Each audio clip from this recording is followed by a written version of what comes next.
Hello everybody, and welcome to this learning session on planning, brainstorming, and designing your embroidery final. Before we begin this session, you will need a sketchbook and a drawing utensil, in addition to your laptop so you can plan along the way. You can stop or pause the video at any point to write or sketch ideas. Today, you will participate in a successful brainstorming session, which will include making a brain dump and a mind map, research and collect open source imagery to use as references for your design, and create 2 original designs for an embroidery project for this class. Here is a visual preview of the planning and brainstorming steps for your final embroidery. As a reminder, for this embroidery project, we are creating a central icon and a pattern that will surround or fill our icon based on something we find awesome or inspiring. First is the brain dump list, where you will write a list in your sketchbook of items, people, or things that you find awesome or inspiring to use as the central icon for the embroidery. Second, you are going to pick 3 of your favorite ideas and expand each idea using a mind map. You will come up with 5 or more ideas of images or visuals related to your central topic for the pattern to fill or surround your central icon. Third, you will research and collect open source imagery for 2 of the mind maps to use as inspiration for the patterns and icons and place the images into 2 separate mood boards.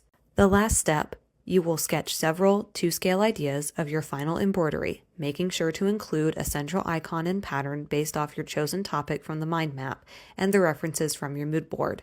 This will become the design for your final embroidery. Now let's get started. When planning and creating a design for your embroidery, or any artwork, you want to start with the brainstorming phase. Brainstorming is when you write down and organize your ideas to come up with creative and/or personal connections to the artwork you are creating. To start the brainstorming process, we are going to quickly write a list in our sketchbook. I suggest aiming for a list with around 15 items to really stretch your brain.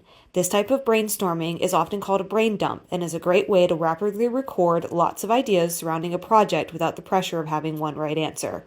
Your list should include anything and everything you find awesome or inspiring, as this will be the main topic and the icon for your artwork. Here's my list. I'm a lover of nature, gardening, books, and graphic novels, so I've added words like frogs, plants, seedlings, gardening tools, native plants, and birds to that list. Pause the video here to take a minute to create your list. For the next part of the planning process, we are going to use mind maps to expand our thoughts about 3 of our favorite topics from our awesome or inspiring brain dump list. A mind map is a visual tool to record ideas that are related to a specific topic. We're going to use mind maps to record ideas for different imagery or visuals that could go with and are related to 3 topics from our awesome or inspiring list. These ideas will be used later on to inspire the embroidery pattern that will surround or fill our chosen awesome or inspiring icon. To create a mind map, start by drawing a circle in the center of your paper. Then write one of your 3 favorite topics from your brain dump list. Here, I'm going to write in frogs. Next, make a series of arrows pointing away from the center circle, and make at least 5 more circles to really stretch your brain for ideas that relate to your topic. In each of those circles, fill in words about visuals that are related to your awesome or inspiring topic. Now it's your turn. Pause the video and create 3 mind maps, 1 for each of your favorite topics. Write down 5 or more visual ideas as words that relate to that topic. Now that we've created a list of ideas with the brain dump and mind mapped our top 3 ideas, we need to create and find visuals for references. Take a moment to choose 2 final concepts from your mind maps. If you're still having a hard time deciding between ideas, you could use all 3 for the next step, then narrow it down to 2 afterwards. As a reminder, our goal for this embroidery project is to create an icon or silhouette of the central topic and fill or surround it with patterns of images that are related to the icon. This leads us to our next step, building a mood board. A mood board is a central location, either physical or digital, where you collect and organize reference images, writing, or physical work to build an overall picture of what you want to make. Here, you can see a sped-up version of me building a digital mood board using the open source websites Unsplash and Pixabay, and transferring the images to a single Google slide for my inspiration of frogs and the additional ideas for the patterns from the mind map, including cattails, tadpoles, bugs, and water. I'll be using these images as references and not directly copying or tracing the work for my sketches in the next step. Hi everyone! Before you move on to creating your own mood board and our next step of drawing the original design for embroidery, we do need to talk about a couple of important things. That is copyright and plagiarizing, and making sure we are not plagiarizing from other artists. When finding visuals, we want to make sure that we are not violating copyright or plagiarizing from other artists. We do this by creating original imagery by our own hands. And if reference images are needed, let's say to draw a frog's face and items that are related to frogs for our pattern, like you saw me do in the mood board, we're going to make sure to use open source reference images from websites like Unsplash and Pixabay, which you saw in the mood board. These are places where artists have given us permission to use these images in our own art. When I start creating my sketches for this original embroidery design, I'm still not going to trace the imagery from these websites. I'm going to use them as inspiration and references to create my own original design.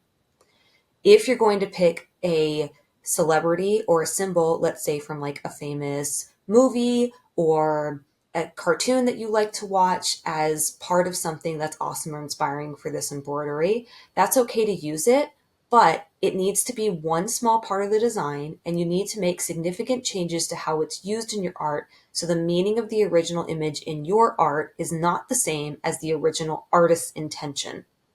This is called appropriation. When context and meaning and medium of popular or copyrighted imagery is used, it is one small part of an overall design, and the artist's intention on how the image is used is not identical to the original design and intent. Just changing the medium it's created in is not enough. So we can't just embroider that famous character and call it done. That's just changing it from a photo or a reference image into embroidery. Your context and meaning has to change, and that image can only be one small part of your overall design. So in my final design, I'm going to use reference images from Unsplash and Pixabay to inform how I'm going to create a frog's face and inform how I'm going to create lily pads, cattails, water, and other things in my final embroidery. I hope this helps. Pause here and create a mood board. Reminder, you should use open source imagery when you are researching. Now that we've planned our ideas through brainstorming and narrowed it down to 2 concepts and created mood boards with reference images, it's time to start sketching our ideas. We will create several 2-scale designs for our final embroidery. A 2-scale design is when an artist creates a work that is the same size as the original. We will be creating a design that is the same size as the final embroidery.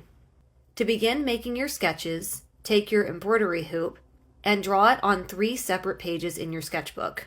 Next, use your reference pictures and your mind map and draw your central topic in the center of the circle. There are lots of ways to design the patterns for your embroidery. You could design it in diagonals, rows, columns, concentric circles, or you could follow the shape of your icon. In the frog sketch, you can see that I have drawn on the bottom each type of embroidery stitch I wanted to use, and when creating the pattern, I drew in the type of embroidery stitches as design work. You can reference the stitch library in our Canvas Classroom embroidery module for additional stitches. Pause here to work on your 2-scale sketches for your embroidery design. Now that you've created 3 original sketches for your embroidery work with an icon and pattern, you are ready to choose your best final sketch and begin tracing it on your fabric. One tip to improve designs is to solicit feedback from others. Feedback on your ideas is an important part of the artist process. I encourage you to share your sketches with others and get feedback on ways the artwork is successful and what you can do to improve, clarify, or make it more meaningful. In class, we will do this in small groups or in Canvas Classroom, but on your own, before we get there, you could ask a friend, family member, neighbors, or a safe social media space for feedback. See what sort of ideas they have and make adjustments to your designs if you find them useful. This concludes the final steps for the planning, brainstorming, and sketching phase for your final embroidery. Please finish all the steps and prepare to share your work with your peers for our next assignment.